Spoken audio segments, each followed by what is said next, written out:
2, 1.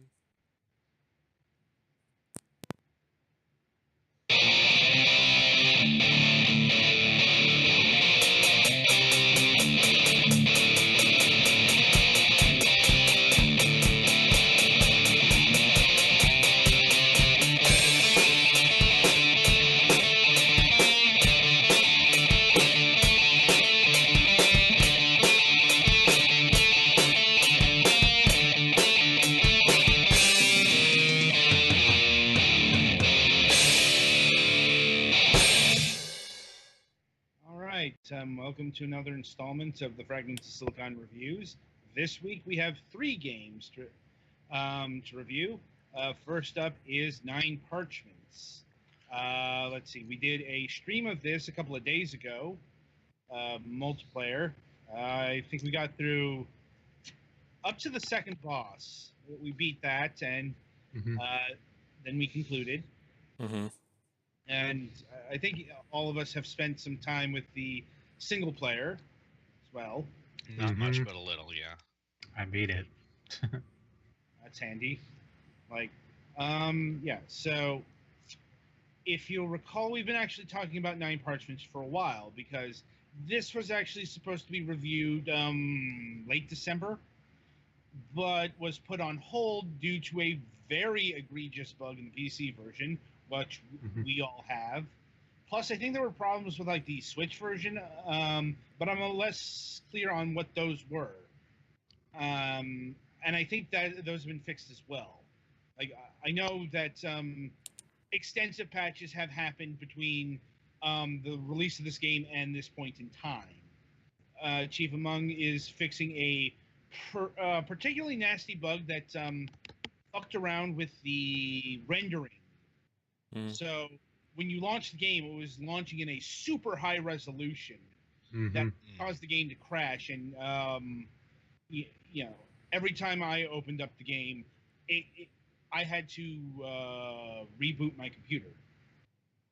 So we postponed the game until it was in a better state, and I'm glad I did because, you know, if it still had a bug of that nature at this point, this would have been a far shorter review. Yeah. Like, this would be a straight up don't buy, this isn't worth your time.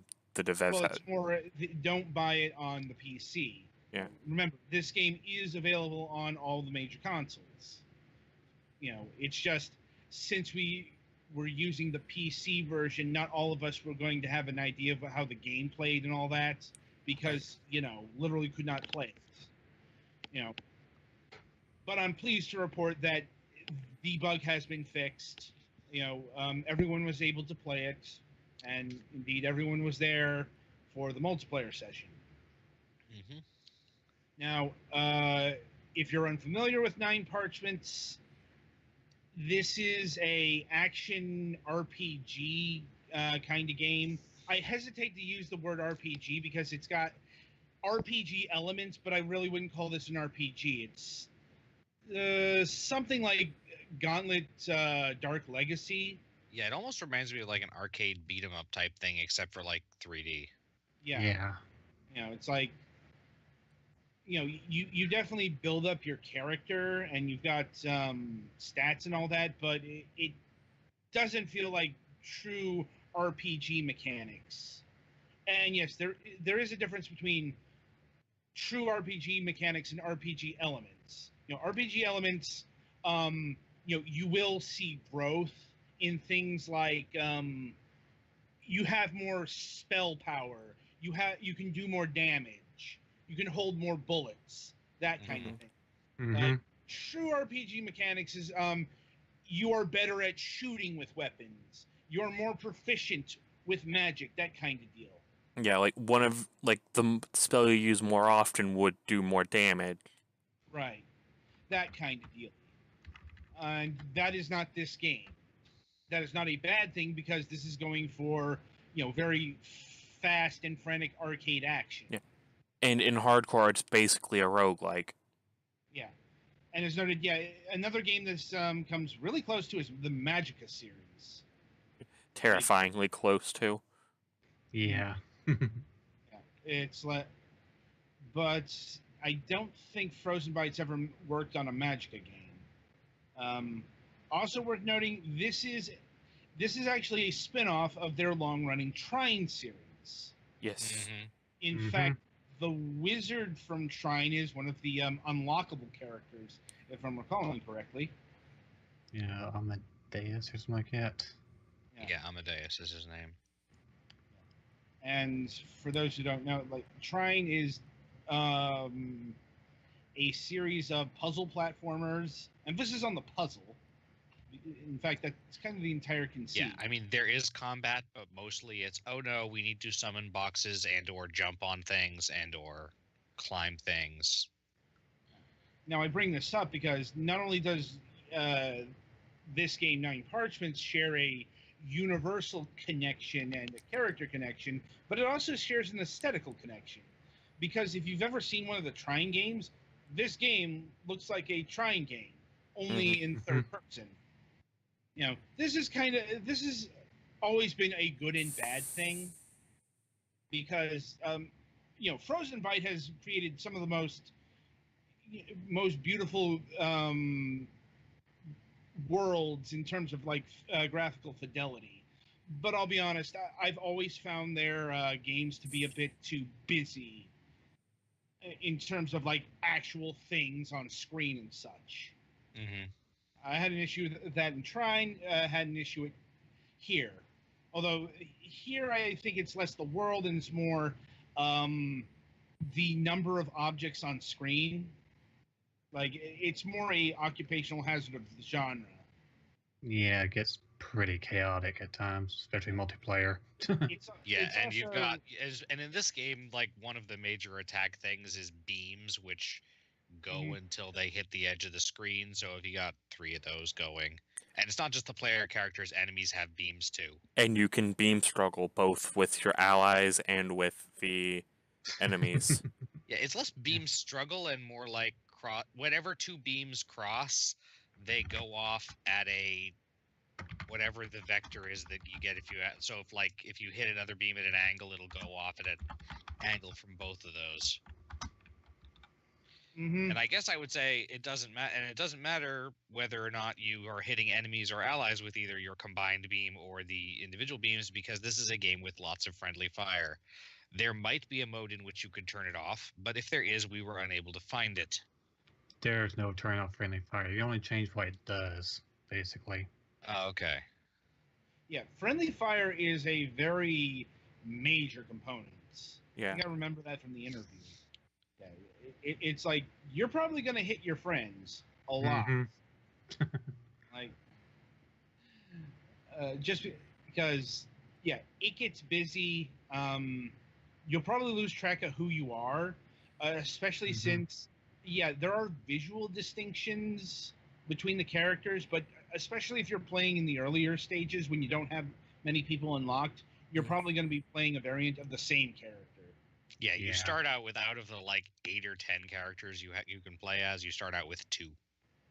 Yeah, I'm like, and the primary distinction between the two is that one is a boy and one is a girl. Yeah, it probably would have been a better idea to have at least the base character, all of the base characters unlocked in the multiplayer. I guess that might have gone against the plot, but just in terms of gameplay, that would have worked out better. Yeah, the 2 characters you can start out as have pretty general move sets. Yeah.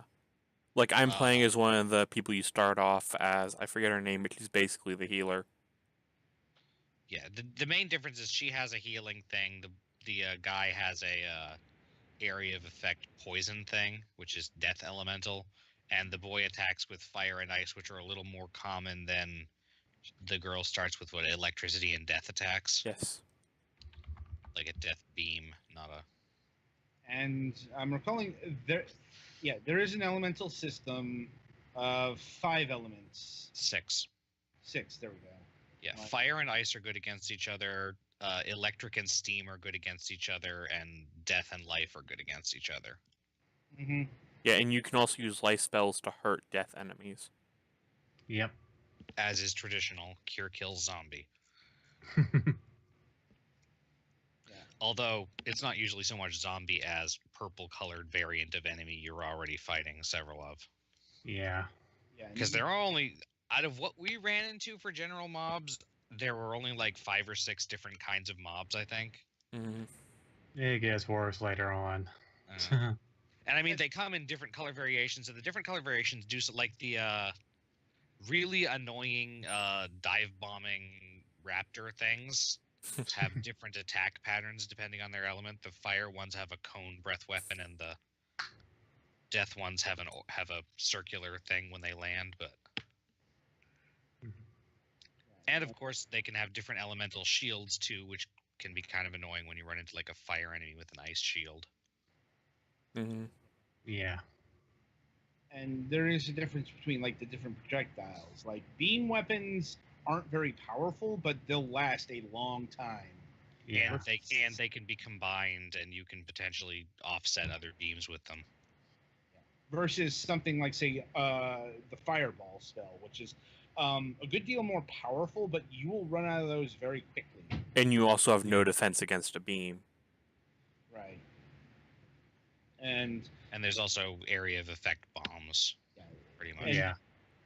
Well, there's that and spread shots. The Healy lady has a thunder spread.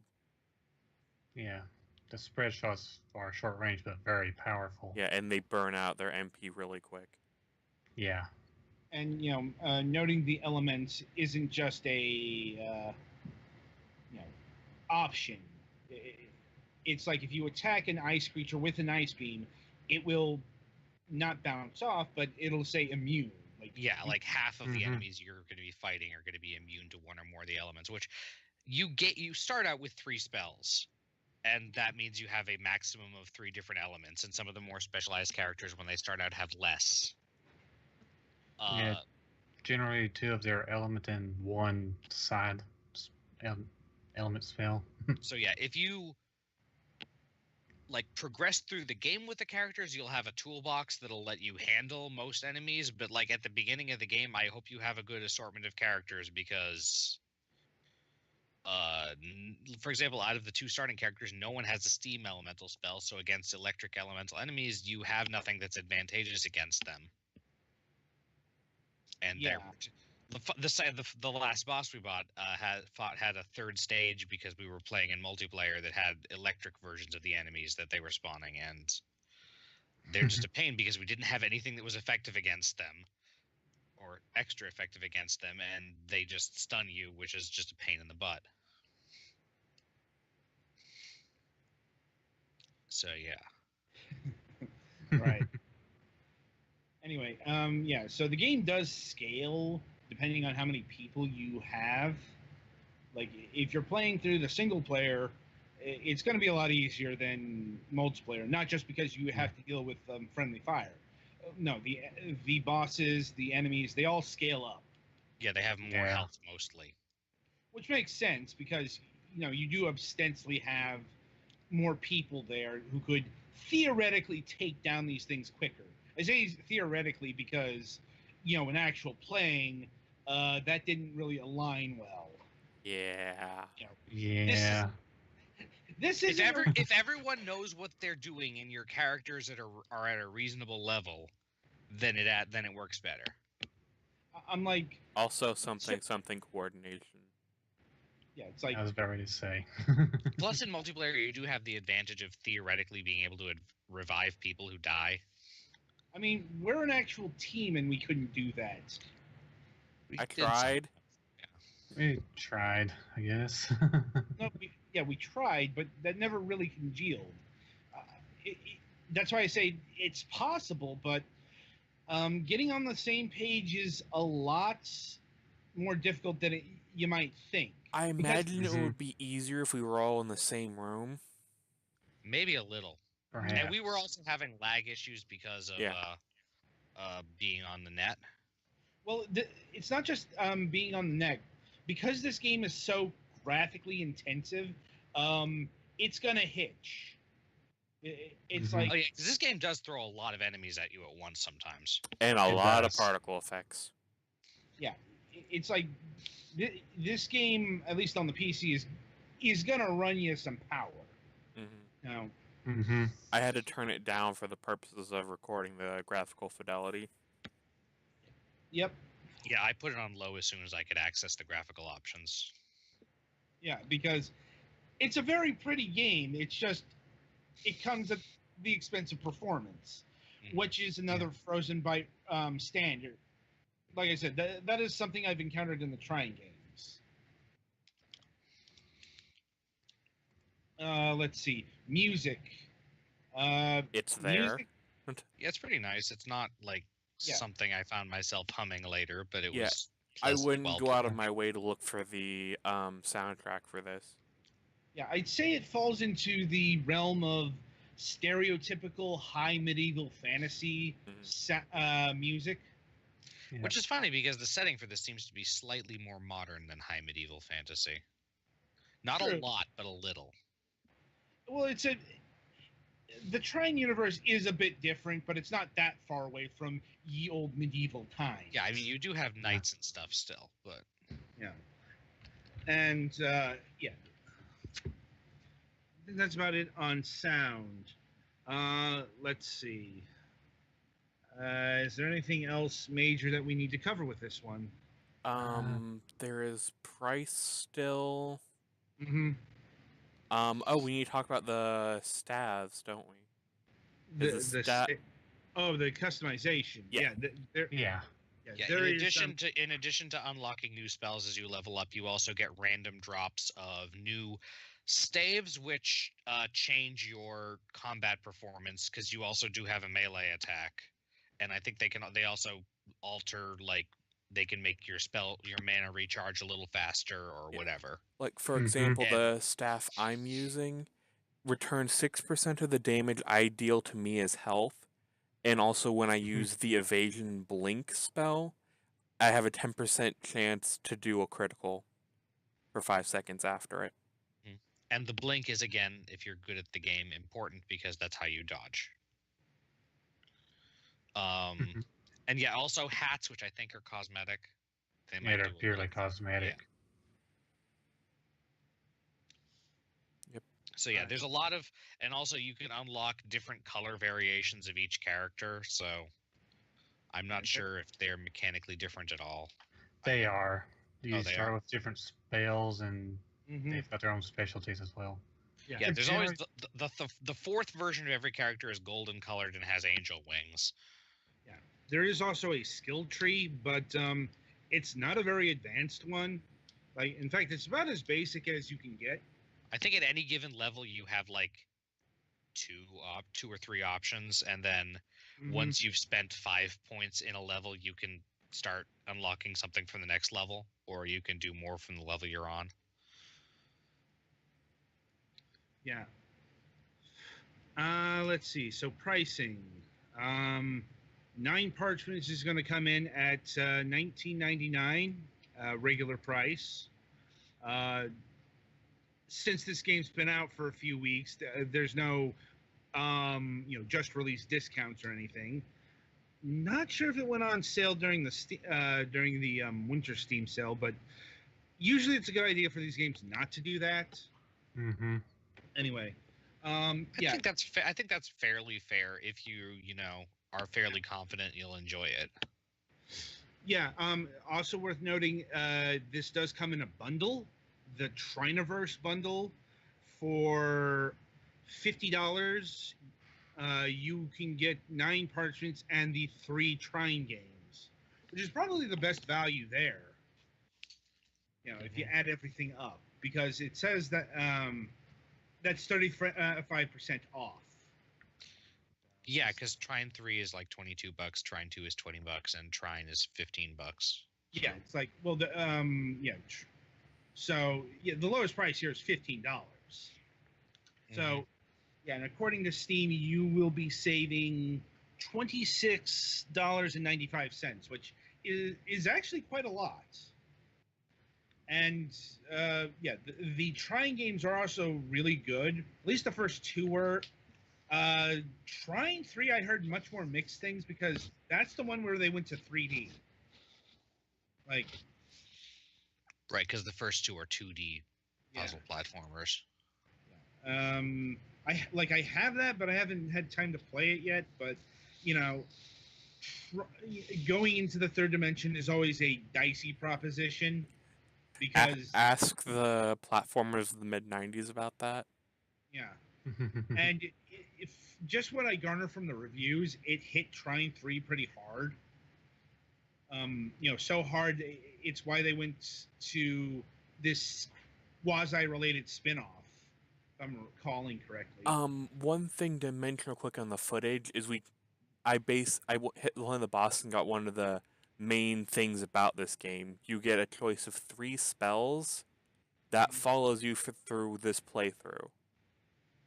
So I have the option to get a ice bomb, a chain spell, which, as it looks like, it deals heavy damage to the first target and then more to others around it, and then a wave spell that's lightning.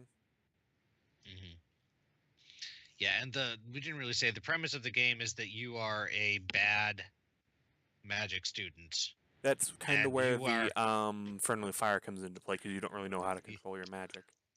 Yes, you're a terrible student, and you basically had just been grounded and set into you have to never leave this academy again ever, when some idiot in another room blew a hole in the wall and all of the school scrolls went away, so they let you leave to go get them back. Mm-hmm. And if you happen to become a better magician on the way, then so be it. Right. And yeah, the game is not all that long from what I've seen. Twilight, how long did it take you to complete the campaign? There's about 34 levels, I believe. Yeah, It's not very long, and that's not surprising given the multiplayer focus of the title here. Like, yeah, and there's also New Game Plus as well, so they'll add some gameplay time for you. Yeah, it's like, so when it comes to a purchase, I definitely recommend it only if you know people, have friends, kind of deal. Mm-hmm. Because ideally in local co-op. If not local, then online. You know, it's like, as far as what system to get it for, we can't rightly answer that because, we played 4 of the PC. We didn't each play one on a different console. Yeah. Like, single player on PC, this is more than serviceable, but online we did have some major issues, and I don't know how much of that is poor netcode and how much of that was just, bad connection. Right. And things might be stabler on the console side of things because, things are much more uniform on the console. But once again, there's always going to be gaps in our review coverage here, and this is one of them. Like, that being said, as far as console specifications go, I'm recalling that the PlayStation 4 and Xbox One versions are running at 1080p and 60 frames per second. And I think it's 1080p 30 for the Switch. Maybe it's 720p and 60 for the Switch. Don't remember offhand. Like, the point is, yeah, for best performance, you're probably going to want to go for the PC as per usual. But I don't think there's any major differences between all of the releases, even the Switch version, outside of the expected. Like, I haven't heard the Xbox One version runs absolutely fucking terrible or anything like that. Yeah, anyway, getting back to the price, it's a fair price if you know people to play with. And let me emphasize that you know people to play with, because this is not a game I would recommend to play with random strangers. Oh god, no. No. It will kill your faith in humanity. Well, and they will kill you. Like, expect a lot of ogres in the... I mean, yeah, if you're working, even if you're trying to work together as a team, you're probably going to end up killing each other a few times. Yeah. Yeah, even if it's, oops, I accidentally dropped a death or a field thing and around the enemies that you just happen to be trying to go attack, and they hit you, and then your health drained, and now you're dead. Yes. Like, it won't be pretty. It won't. So I think that'll about do it for this review. Be sure to join us after the break as we review Bridge Constructor Portal. And, good gaming and all that.